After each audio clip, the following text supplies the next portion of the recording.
दोस्तों नमस्कार।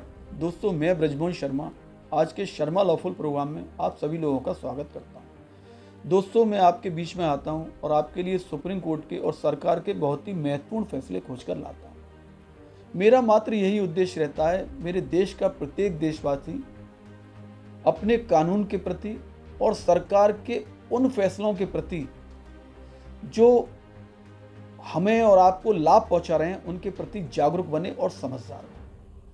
दोस्तों आज भी मैं आपके लिए सुप्रीम कोर्ट का बहुत ही ऐतिहासिक फैसला लेकर आया हूं, लेकिन उस फैसले से मैं मायूस बहुत हूं। दोस्तों भारत देश का एक नागरिक होने के नाते और एक अधिवक्ता होने के नाते मैं सुप्रीम कोर्ट के प्रत्येक फैसले का दिल से सम्मान करता हूं,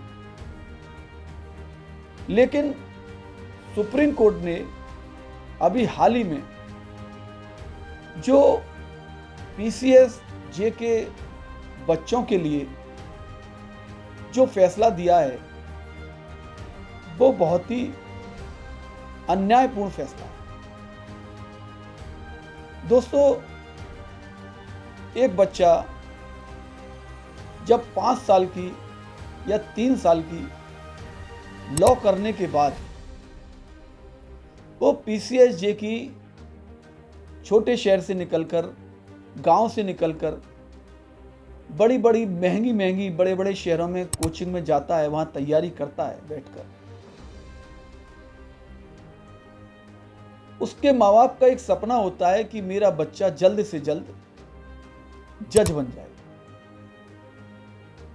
लेकिन सुप्रीम कोर्ट ने एक ऐसा डिसीजन दे दिया है कि अब लॉ की डिग्री लेने के बाद आपको 3 साल की कोर्ट में प्रैक्टिस करनी होगी, तब आप परीक्षा के लिए योग्य बन पाएंगे। तो ये एक ऐसा निर्णय है, इस निर्णय से देश के लाखों करोड़ों छात्रों का मनोबल पूरी तरह से टूट चुका है। अब आप ही बताइए कि अगर कोई बच्चा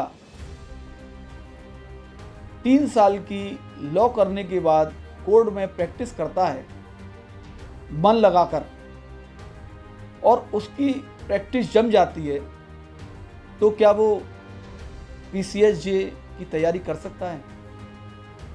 या प्रैक्टिस के साथ वो पीसीएस जे की तैयारी कर सकता है? क्योंकि 10 से 5 बजे तक कोर्ट में रहेगा, कब तैयारी करेगा? क्योंकि ये परीक्षा पास करना भी इतना कोई आसान बात नहीं है। कोर्ट में प्रैक्टिस करने के लिए भी वकील को बहुत कड़ी मेहनत करनी पड़ती है और इस परीक्षा को निकालने के लिए, इसमें पास होने के लिए भी लॉ स्टूडेंट को बहुत ही कड़ी मेहनत करनी पड़ती है।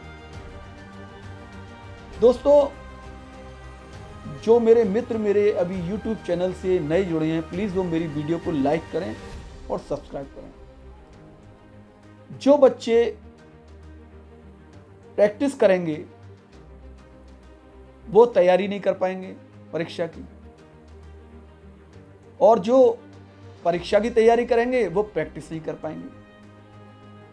इसमें भी लोग फर्जी तरह से अपना 3 साल का कॉलम पूरा करके वो परीक्षा के लिए योग्य होने की तैयारी करेंगे, और परीक्षा के लिए योग्य होने तक उसकी एज जो है कम से कम 27 साल हो जाएगी। अब 27 साल जब उसकी उम्र हो गई, वैकेंसी भी किसी भी राज्य में लगातार निकलती नहीं है, 2-2, 3-3, 4-4 साल ब्रेक होने के बाद निकलती हैं। उसके बाद वो वैकेंसी का इंतजार करेगा, परीक्षा देगा, और ये भी ज़रूरी नहीं है कि वो परीक्षा पास ही कर ले पहले अटेम्प्ट में। और बहुत से राज्यों में क्राइटेरिया भी परीक्षा का ऐसा बनाया गया है, जैसे हमारे यहाँ यूपी में 35 वर्ष आयु है, किसी स्टेट में 32 वर्ष है, हर स्टेट में अलग अलग आयु है। तो वो 1 या 2 अटेम्प्ट या 3 अटेम्प्ट से ज़्यादा बेचारा दे नहीं सकता। स्टूडेंट इस बात को लेकर बहुत ही परेशान है, बहुत ही दुखी है। दोस्तों, मेरी वीडियो थोड़ी लंबी हो जाएगी, लेकिन मेरी वीडियो में आप कंटिन्यू बने रहना, अंत तक बने रहना, तभी मेरी बात समझ में आएगी। तो बच्चा इतना निराश और हताश है इस जजमेंट से। मुझे ऐसा प्रतीत होता है कि सुप्रीम कोर्ट ने ये जो जजमेंट दिया है वो एक तरफा दिया है, जबकि हमारा कानून ये कहता है कि दोनों पक्षों को बराबर सुनना चाहिए।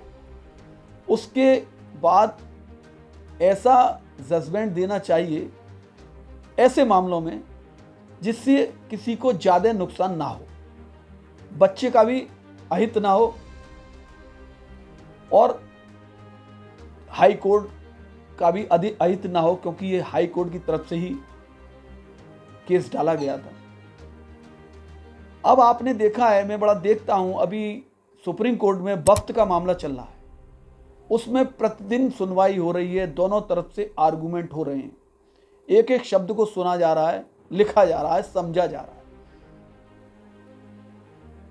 तो सुप्रीम कोर्ट को निर्णय देने से पहले ये देखना चाहिए था कि हमारे इस जजमेंट से नीचे धरातल पर जो बच्चे हैं, गरीब बच्चे हैं, मिडिल क्लास के बच्चे हैं और जो हमारी बेटियां हैं, उन पर इस फैसले का क्या असर पड़ेगा। अब मैं आपसे स्वयं ही पूछना चाहता हूं कि कोई माँ बाप हमारे देश में 27 साल तक बेटी को बिन ब्याहे रख सकता है क्या? नहीं रख सकता। 27 साल वो इसी उम्मीद में लगी रही बेचारी कि मैं अभी प्रैक्टिस कर रही हूँ, फिर उसके बाद परीक्षा दूंगी और परीक्षा में सिलेक्शन होने के बाद मैं शादी करूंगी। तो लगभग 30 साल की उसकी आयु शादी के योग्य हो जाएगी।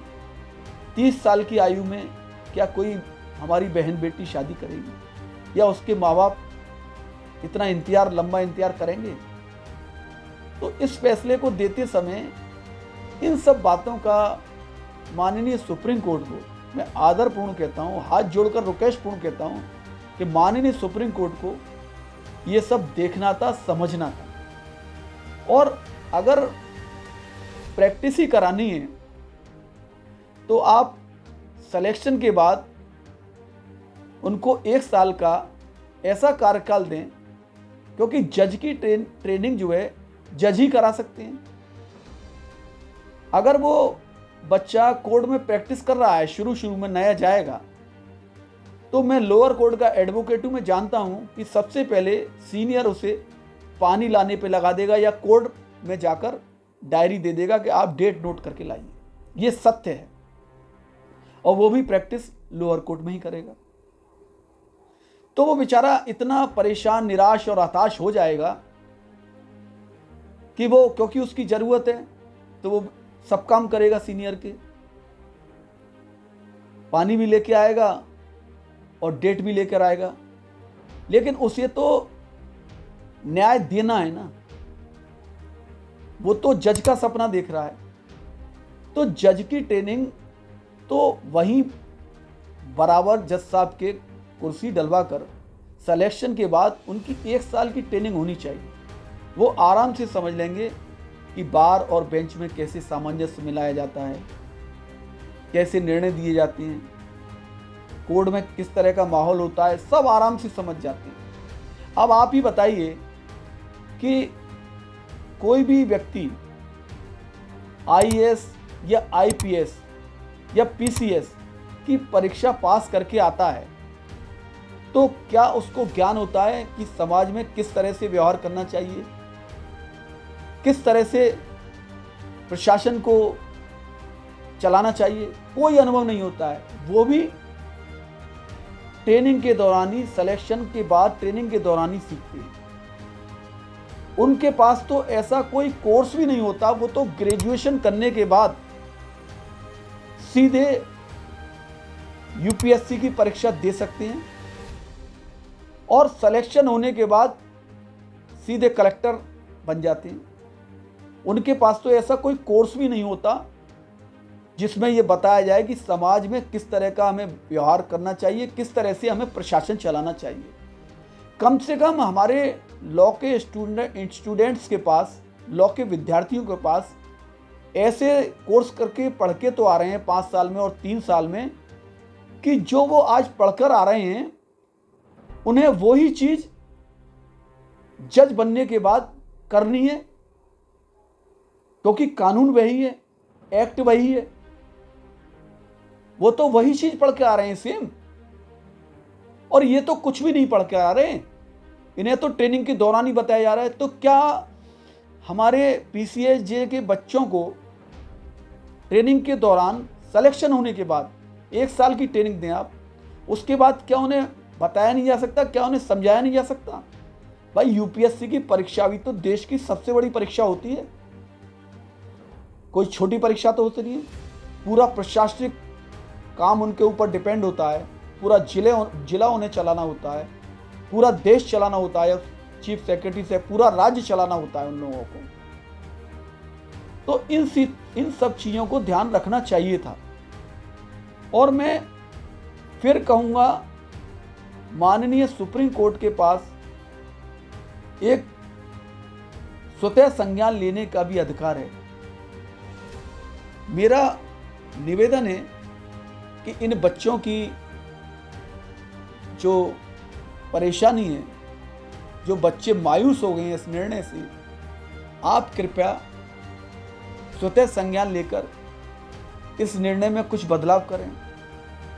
और मैं सुप्रीम कोर्ट के सीनियर अधिवक्ताओं से भी रिक्वेस्ट करता हूं हाथ जोड़कर कि इस मामले में एक लॉ स्टूडेंट की खातिर, अपने बच्चों की खातिर एक रिव्यू पिटीशन डालकर कम से कम इसमें, इस जजमेंट में कुछ सुधार करा सकें।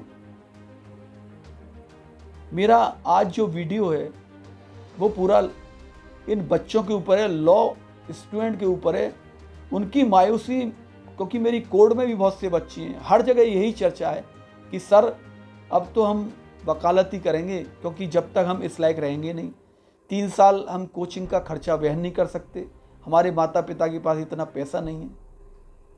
तो इन बच्चों की मायूसी देखकर हमें भी बड़ी दया आ रही है। तो मैं सुप्रीम कोर्ट के अधिवक्ताओं से कहूँगा कि सर आप इसमें रिव्यू पिटीशन डालकर कोई ऐसा निर्णय करवाएं माननीय सुप्रीम कोर्ट से कि जो इन बच्चों का भला हो सके और ये परीक्षा के लिए योग्य बन सकें। दोस्तों, अगर मेरी वीडियो आपको अच्छी लगी हो तो आप मेरी वीडियो को लाइक करें, सब्सक्राइब करें, शेयर करें, और कुछ कहना है तो आप मुझे कमेंट्स भी कर सकते हैं। धन्यवाद। जय हिंद, जय भारत।